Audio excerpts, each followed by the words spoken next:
Unity is what will bring this to an end.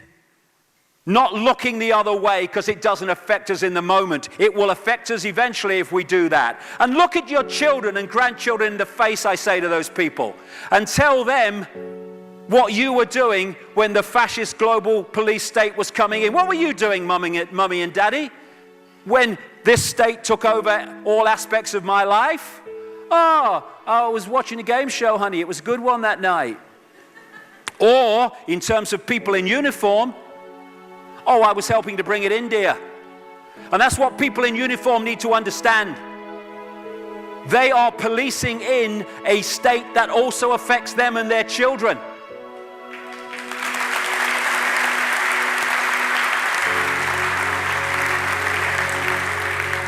People in uniform, they think they have power. They have no power. The power is in the uniform.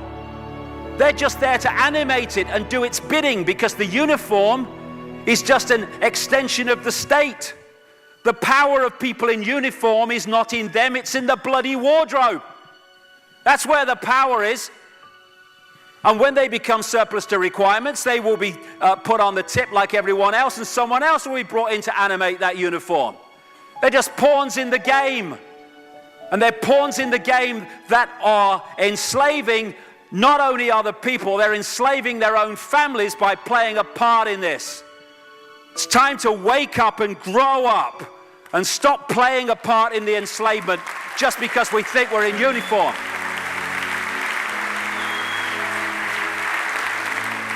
These people have families, they have children, grandchildren.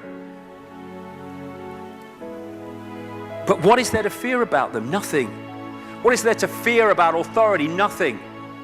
We are consciousness. All that is, has been, and ever will be. There is nothing to fear. Whatever happens, we are always that. Mind fears because it's programmed to fear. When we're conscious, there's no fear in this. It's a shake of the head. Pathetic. Pathetic. Pathetic. And we need to do this. Compliance. We need to challenge that. Not with violence, not even with aggression. We just need not to fight it. We need to walk away, because without our acquiescence, it cannot survive. You know, when you look at a pyramid, we've been manipulated to believe the power in a pyramid is at the top. It ain't. The top of the pyramid is there because the rest of the pyramid's holding it up. We're holding this whole thing together. There's a story I told many years ago of a British comedian called Larry Grayson, who died. I kind of knew him vaguely, and not closely, but vaguely. And I went to his memorial service in Covent Garden, and this other comedian did this tribute to his life in which he read out this story that Larry Grayson had told him. When they were going around the variety halls and the theaters in the 60s, they had this all-male show.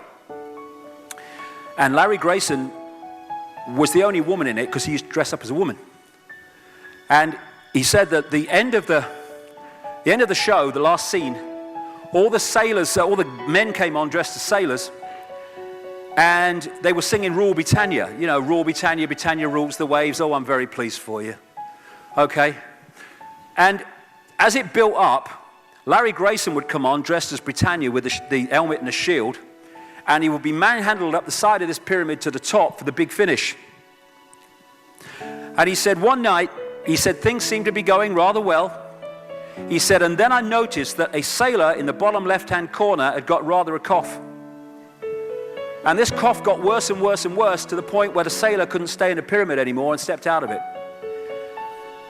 Larry Grayson, symbolic of this elite at the peak of the pyramid, ended up in the second row. And the elite, the power center, had done nothing to bring about this. One sailor, the bottom of the pyramid, had got a cough. And the whole thing collapsed. And I listened to that and I thought, my God, yes, that's it. We, the powerless people, are holding the powerful people up there, and they know that. They're terrified of us realizing that. Do you remember that movie, animated movie, A Bug's Life? A Bug's Life with the grasshoppers? And what happened was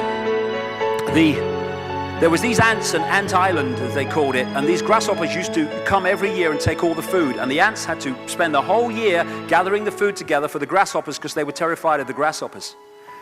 And there weren't many of these grasshoppers, and one day they're in their winter quarters in a tree, these grasshoppers, and they've got all the food they need, and someone suggested among the rank and file grasshoppers that they didn't need to go to Ant Island this year because they had all the food they needed.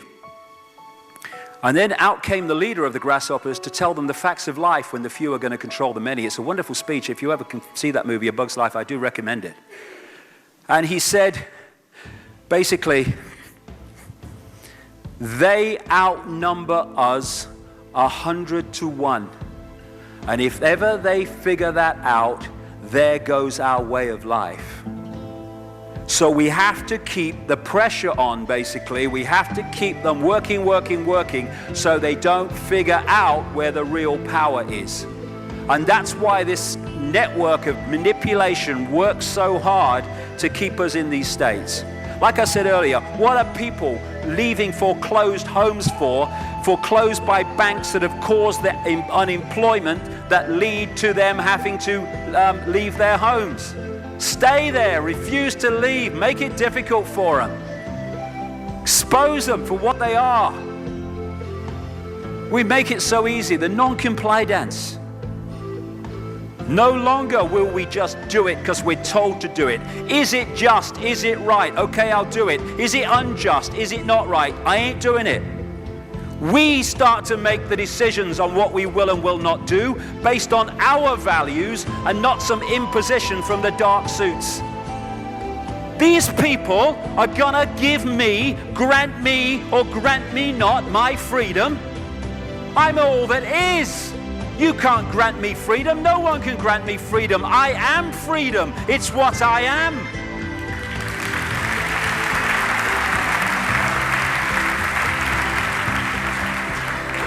The big question, what would consciousness do? What would consciousness do in this situation? And when we ask that question, it really just changed the way we see the world. Not what would I do, mind, or fright. What would consciousness do? You know, this is a great line. If it's not right, don't do it. If it's not true, don't say it. And what would transform this world overnight is if we started doing what we knew to be right in the situations we face instead of what we think is right for us in the moment. Not what are the consequences for me or what's the best thing for me, how do I get the best deal out of this? What is right? What is just in this situation? If we started making decisions based on that, the world would transform overnight. These are very simple things. If we want a world of peace, then we need to be peaceful. We don't need to fight for it. We just need to be peaceful, and we'll bring that about. If we want a world of kindness, we need to be kind, and then it will naturally unfold. We don't fight for kindness. As Martin Luther King said, it's a wonderful saying, piece of oratory. Cowardice asks the question, is it safe? Expediency asks the question, is it politic? Vanity asks the question, is it popular? But consciousness asks the question, is it right?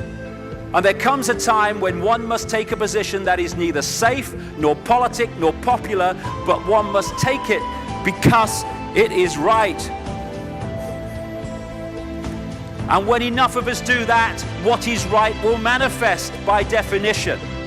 And we're in this position now where this vibrational change, this energetic change is taking place, where we can start cracking these eggshells, where we can start becoming the full magnitude of who we are, where we can be consciousness in the now, using mind to experience this reality instead of being governed by it, turning the key to let consciousness in. We're being offered this opportunity now. No longer can we say we didn't realize who we are, we didn't know we could do that.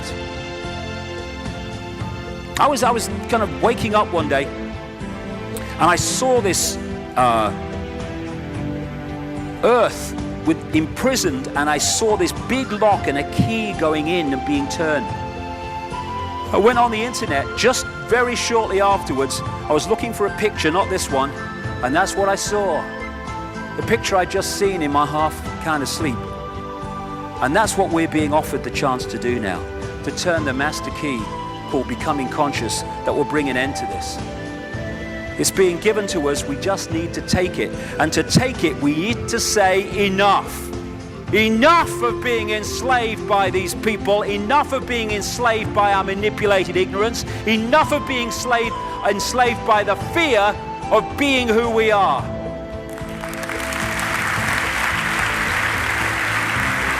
Enough!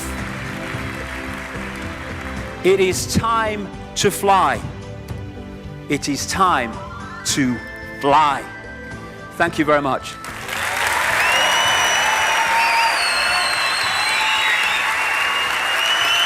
Thank you. Thank you very much. Thank you. Thank you. Thank you.